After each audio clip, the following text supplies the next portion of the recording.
Welcome to Not Milk Never Milk. Subscribe if you're lactose intolerant. First, update WhatsApp to the latest version via Play Store or App Store. This ensures sticker support and bug fixes. Next, enable storage access and allow media downloads in WhatsApp settings. Without storage permission, you cannot save or import sticker packs. Have a stable internet connection and at least 50 MB free storage on your phone. Also decide whether you will use Android or iPhone methods because the processes differ slightly between platforms.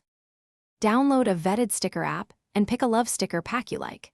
Many apps add a single tap import button directly to WhatsApp, or create custom love stickers using transparent PNG images sized 512 by 512 pixels. Keep each sticker under 100 KB for faster loading and reliable sharing. Save each sticker with transparent background and consistent margins so they look good in chats. Open the sticker app and tap Add to WhatsApp to import the love pack. The app will request permission to open WhatsApp and confirm the import in one tap.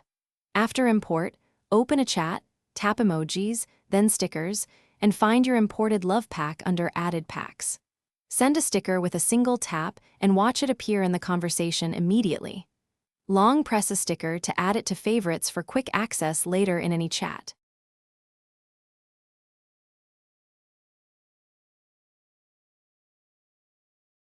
Thanks for watching. If this was helpful, leave a like and consider subscribing. See you next time.